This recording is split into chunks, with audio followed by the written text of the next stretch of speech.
Welcome back to the channel. In this video we do have a full-on scam in the name of DreamWorld. And before we jump into this video, make sure you are sub to the channel, turn notifications on, and if you want to support me as a creator, there are channel memberships, Patreon and a merch store you guys can take a look at in the description. Remember, all of that stuff is optional, and without further ado, let's jump into it. So, taking a look at their Kickstarter campaign, they have raised $64,700, and that is through only 663 backers. If you take a look on the right hand side of this, there is the Dream Arch, and you have to pledge $2,000 or more. If you look at the bottom of that, the very bottom, there are 7 backers. So 7 people in this world have been stupid enough to give these developers more than $2,000. That is absolutely fucking ridiculous.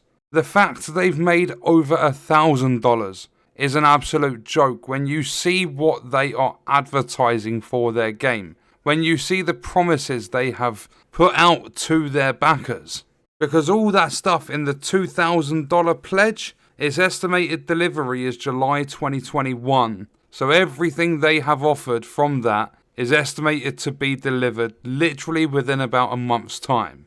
So we are going to jump over to the PC Gamer article about this, and I found out about all this stuff through watching Yong Ye, so I'll leave a link to his channel in the description. Also, you will find this article linked down there as well. So this starts off to say, this MMO that promised an infinite open world. And I mean, they have also said that they want to be able to get over 1 million players on a single server. A broken alpha, inexperienced developers and sloppy asset rips are just the start of the DreamWorld drama. I'm not going into detail with a lot of this stuff, I will skip through it, but I feel my opinions on certain things within this are far too strong to share in a YouTube video. So I will brush over it, you guys can read it all for yourselves, because I think this is absolutely absurd for anyone to actually do anything like this. Yet, guess what? Surprise, surprise, people are defending this absolute bollocks. Imagine an MMORPG that rolled every game genre into one incredible universe. A game for the ages that lets you craft, build, farm, fight, play, tame creatures and do whatever you want. The wildly ambitious promise of the ultimate mixed genre MMO has been made before, but now we have a new contender that claims to be the last game you'll ever play, DreamWorld. An infinite open world creative MMO that will at some point host millions of players in a single immersive world. If you've got that far into the Kickstarter campaign and still believe it, you're fucking stupid. And I'm not putting that lightly. After everything they have said, for anyone in the world to believe this, you have to just be outright stupid. You don't have to be a game developer to know that this isn't a game you can make today, even with a massive budget. We see games with hundreds of millions of dollars for a budget and they still can't get a lot of people on the servers. We've seen all this stuff happen before. Think back to, what was it, Atlas? It was like a spin-off of Ark. They said that they would have 40,000 players on a single server, and when it come to it, they had instances of 150 people per, each instance basically had 150 people, when they claimed that it would host around 40,000 people per server. And not only that, that game had problem after problem. The game didn't even let you log on to the servers for 2 weeks. I mean, it does now, and I played, I don't know, a year or 2 ago, and the game's just complete dog shit. But what makes this worse? DreamWorld's creators have never made a commercial game. MMO streamers calling DreamWorld and its May 21st alpha release a fiasco and a scam, and that was just the beginning. The allegations against DreamWorld include teenagers being recruited as mods and are promised jobs, stolen or improperly credited assets, nepotism at Y Combinator, an easily hackable server with poor security, a impossible to achieve development timeline, and an allegedly fake diamond ring. On DreamWorld's Discord server, Kaplan, one of the two developers might I add, said that his claim of 9 years of game development experience is in personal projects, Flash games, and some work in Unity. So this guy could have literally done about a week's work in Unity, didn't like it, gave up with it, made a couple of Flash games or whatever, and that's 9 years of game development experience. The same guy is a self-described marketer whose startup experience seems to consist of a wearable Bluetooth speaker, and Belak, the engineer and coder of the pair, has Apple, Facebook and Google listed on his resume. DreamWorld's Kickstarter campaign raised $65,000, I'm going to round it up just to make things easier, which the developers acknowledged was only a small portion of its necessary budget. You're going to need in the fucking billions to make what they have promoted. We know MMOs cannot be built with just $10,000, which was their goal, fund, what they wanted to raise, and that refers to their original goal of their Kickstarter campaign. The campaign promises, among other features, multiplayer with the population density of real cities. And not only that, but players can import 3D models from anywhere online. At a high level, we are very excited to bring players the tools they need to create their own games inside DreamWorld. Not unlike the systems represented in Roblox, the developers posted in response to one super backer's question about how DreamWorld would incorporate multiple game genres. On a press page that's still online but no longer linked on the DreamWorld website, the developers do a side-by-side comparison of their game with Minecraft. Clearly, they have a high bar for their own work. And if you type in DreamWorld gameplay to YouTube, you'll see some videos on just how shockingly bad, abysmal, diabolical this fucking shitty little scamming game actually looks. Nearly impossible to achieve without millions of dollars, DreamWorld's developers did have more than $65,000 to work with, and Y Combinator has a rigorous vetting process topped off by an exclusive demo day with selected investors. So basically, Y Combinator, if I've got this end of the stick right, they basically are a company that get loads of investors to come to them, that showcase work from different companies and things and different projects, and then investors can choose to back them or not. There are a handful of smaller companies making games with YC backing, and tech startups that cater to gaming infrastructure. But DreamWorld's lofty promises stand out. Based on my investigation into DreamWorld, it seems unlikely to ever be the Minecraft or WoW killer it aspires to be. So the two developers now face a plethora of allegations from the YouTube community spearheaded by freelance developer Callum Upton and MMO streamers Kira TV and Josh Strife Hayes. The main accusation is that DreamWorld is a scam, an impossible project helmed by two people who have no idea what they are doing. DreamWorld's Kickstarter trailer was methodically dissected by Upton in his first YouTube video on March 23rd.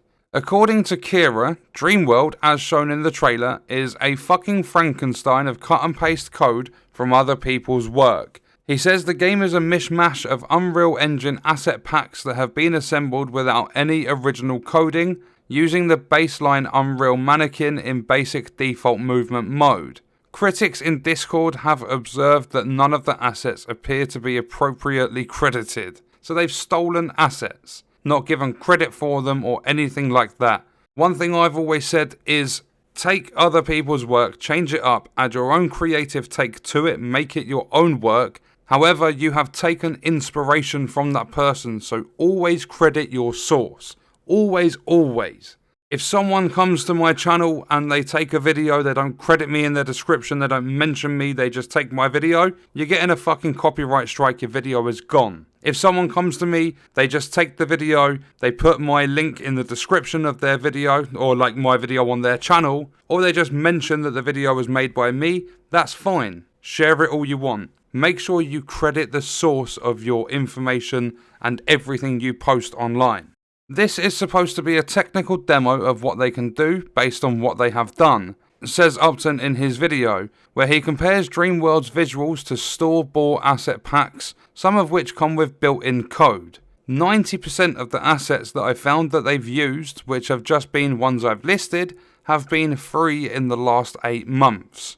One backer pointed out in the Kickstarter comments that the Kickstarter only mentions access to the alpha and not a finished game, so their promise isn't even to release a finished game, the only thing they have to stick to is releasing an alpha. However, their comment was never addressed. On March 12th, Kaplan posted that the pre-alpha would only be available to people who invited 2 friends to pledge, not unlike a multi-level marketing scheme. So if you want access to the pre-alpha, not only do you have to back them on Kickstarter, you also have to have 2 friends do the same. In April, MassivelyOP.com's Bree Royce wrote a summary of the game's many problems, highlighting the absence of technical information about how the developers can make a million-person MMO in a single, persistent, infinite world. The problem that the DreamWorld developers bumped into was they completely underestimated how dedicated the MMORPG fanbase is to research, says MMO streamer Josh Strife Hayes.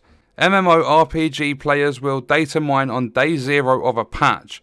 Many players feel that MMOs have also been largely stagnant for years, leaving fans hungry for anything new.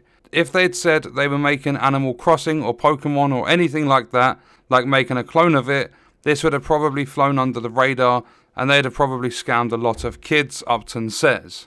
On March 26, MMOByte streamer Styx claimed that an unnamed developer reached out about giving positive coverage of their Kickstarter game. In return, he said he was offered 20% of all their earnings if the game's funding increased due to his coverage. Drama ensued as Styx made the offer public and the developers tried to walk everything back. Finally, in a video entitled DreamWorld, the biggest MMO scam to ever get fully funded, Styx named the game in question DreamWorld. Styx has not responded to a request for comment. The most serious accusation is that DreamWorld only got its Y Combinator backing through nepotism. According to Upton, a senior employee at Y Combinator claims that Belloc has a friend in the accelerator who helped greenlight DreamWorld without the appropriate due diligence. Originally, I thought this was a bit of a joke, but they called me and validated all their information and their sources. This person is actually higher up than just investing, he says.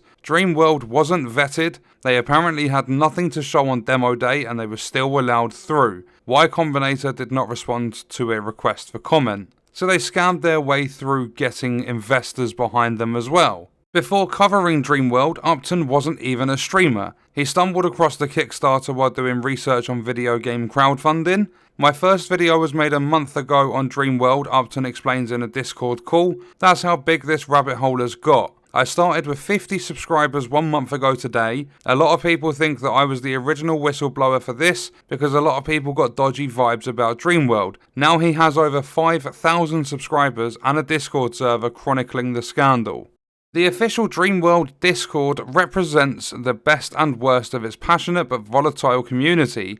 After skeptics and trolls joined the server, the DreamWorld team implemented a verification system using the Alt-Dentifier bot to keep out banned users. Both developers, yes, that's right, they only have 2 people working on this entire game, have set their accounts to private so no one can directly message them or add them as friends because they are fucking hiding away from this scam and robbing $65,000 off people that backed their stupidly ambitious game that would never actually come to be a real thing. While in the DreamWorld Discord server, I watched mildly critical comments disappear and the only adult mod quit. There are constant back and forths on the integrity of the developers. They're a load of shit. There is no back and forth. That's it.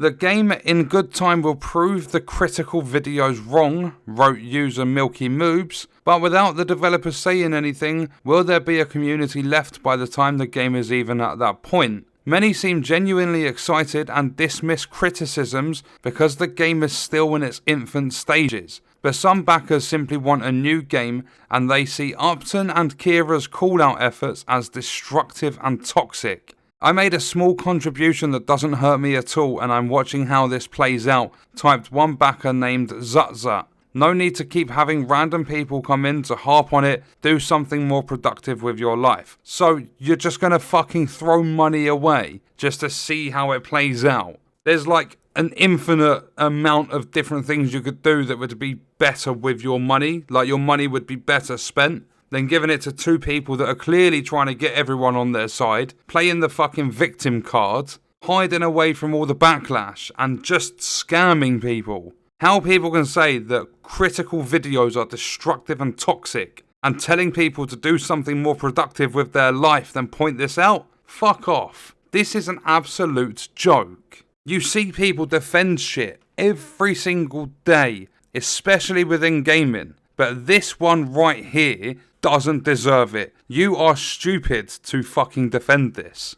Upton says he initially brushed off rumours that the mods were mostly children because it seemed absurd. They came to me after this rumour was spreading around and they were like, no, we are 14 and 16. He also learned that the DreamWorld team had DM bombed players in Fortnite and Minecraft servers to promote their game and invite them to the server, trying to offer Amazon gift cards and Uber Eats gift cards to the moderators as some form of non-payment because they obviously can't pay them. They are too young to be paid. They also reportedly offered to fly 2 kids to Redwood City for internships. Jack, a 14-year-old mod who has since left the community, was allegedly promised a full-time job. And people are still defending this.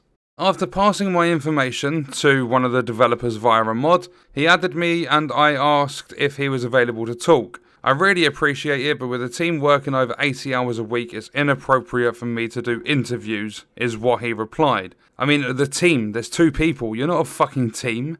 And that's what he replied before offering to answer a few quick questions. In response to the allegations of false advertisement, recruiting kids to moderate and potentially work for the company, and nepotism, he said, unfortunately, these people profit from slander. We mostly ignore it and focus on making DreamWorld as enjoyable as possible for our real players. He also claimed that they'd like to grow the team to 5 to 7 people by the end of the year. Neither one of them responded to repeated further requests for comment. I've been a part of Discord since 2015 and I've never seen game developers hide from the community and ban people from the shadows, then let a 14 and 16-year-old kid take the blame for it, says a former mod who wishes to remain anonymous. That's pathetic.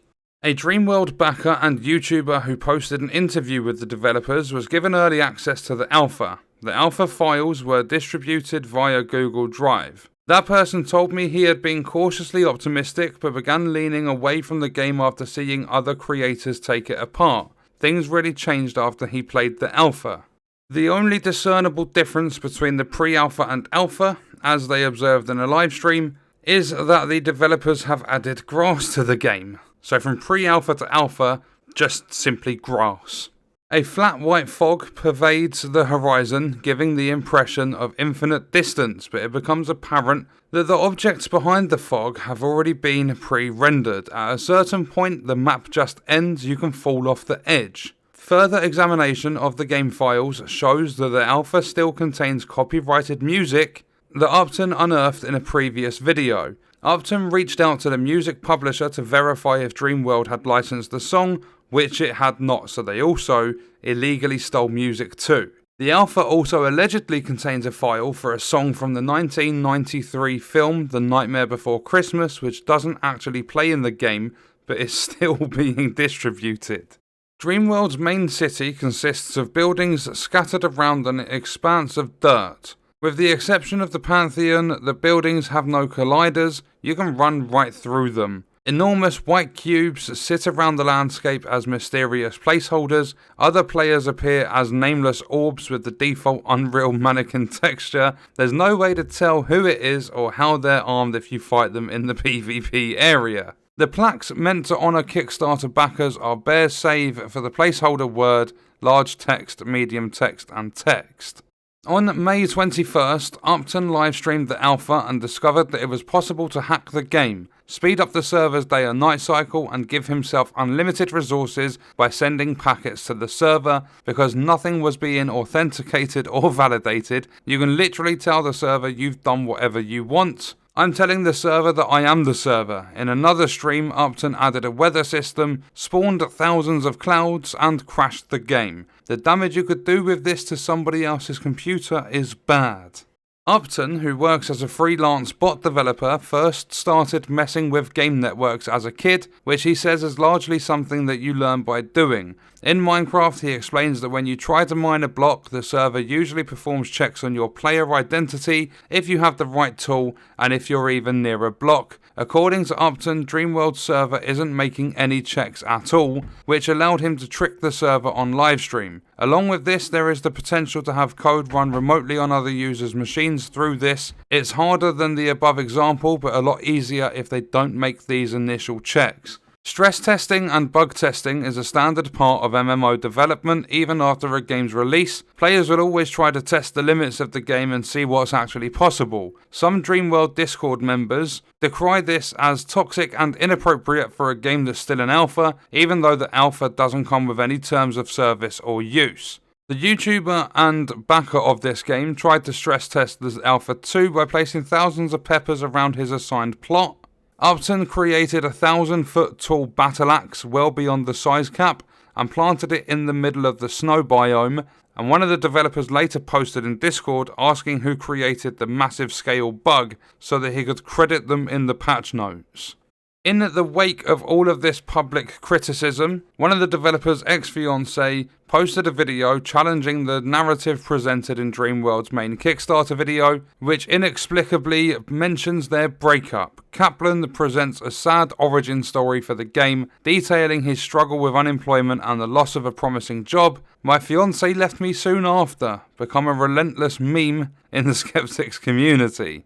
Apparently, the idea for this game came out of the sadness of losing all of that and everything falling apart, says a visibly exasperated Evans in her tell-all video. No, he was literally already multiple months into developing DreamWorld before I broke up with him. The fact that he's using our breakup to leverage his Kickstarter video in this way, it just feels like straight up emotional marketing. It's not the honest story, timeline or motive. Kaplan also proposed to her at a red carpet event with an enormous diamond ring that she claims turned out to be fake, and that he then proceeded to lie about the ring's authenticity for 10 months. So he can lie to a woman that he's supposed to love for an entire 10 months, and then people go and believe that he wants to create this game and do it all properly. DreamWorld detractors see Evans' video as clear proof of Kaplan's dishonesty. DreamWorld fans have called it a sad chapter in his life that has little bearing on the project.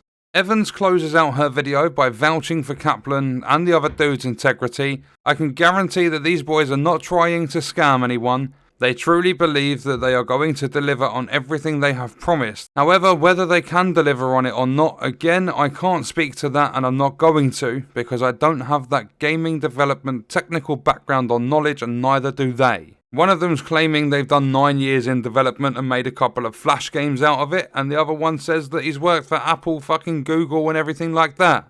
Yet all they did from pre-alpha to alpha was added in a bit of fucking grass. So this has been an incredibly long video, but I have to cover it. This is a scam, and I cover all sorts of gaming stuff, and I thought this was really interesting. Not just people being stupid and actually backing this shit, but also the fact that they actually thought that a lot of people would believe them and back them about creating an MMO that can host 1 million people on one server, or in one infinite world. I don't think either of the game's developers have the actual intention to not deliver. I just think they're living in a dream world themselves. I think for me, the base intent matters very little when the end result is the same, and you've lied to everyone throughout. I think most of us could forgive and forget if people were just honest and said, we thought we could do this, but we couldn't. I know the word isn't that easy. Despite Kaplan stating that development will take years and that their alpha development phase will take over a year with rolling updates every week, DreamWorld isn't anywhere near what they promised. And despite the ongoing criticism, the DreamWorld team seems unfazed. Fans truly believe that someday or some year, DreamWorld will become a reality. We are hoping to have DreamWorld on every internet-connected device with a screen within the entirety of our development lifetime, Kaplan wrote in Discord. The fact people are actually believing this is going to become a reality, there's absolutely zero chance of it happening. I mean, if it does, I'll hold my hands up, say I was wrong, but they've already said it's going to take years, and these companies that actually make a full looking like product that actually has like an entire story and an end game to it, and the games still fucking suck. They claim to take like 7 years. So with this going from pre-alpha to alpha and just adding grass, this shit's going to take them way longer than they have on this planet. There's no way this will be anywhere near what they have promised people at any point in time. I don't think. I really, really don't. It's ridiculous. The only thing they've promised people is an alpha, so technically they don't even have to go any further than that. And the final part of this article is nothing if not bold. They've made claims of solving networking issues that have eluded industry titans to this date, meanwhile having a single developer who has never worked on a video game in his life. DreamWorld is coming in late to the party where we've seen all the magic tricks. They claim they can solve networking issues that have eluded industry titans. No, you really can't. You can't even get something in your game to validate things happening on the fucking server. You wouldn't know networking if it slapped you in the face. I mean, I'm the same, but I'm not claiming to make this game that has an infinite world. But yeah, that was the article, a little look at the latest scam in gaming. There are lots of them out there, some way bigger than this, some smaller, but at the end of the day it's still a scam. And this is one of the latest attempts by 2 people trying to create the most ambitious game you will ever hear of, possibly in your entire life. But on that note, we're going to leave the video there. Let me know your thoughts and stuff in the comments, and I will see you in the next one. I hope you guys enjoyed it.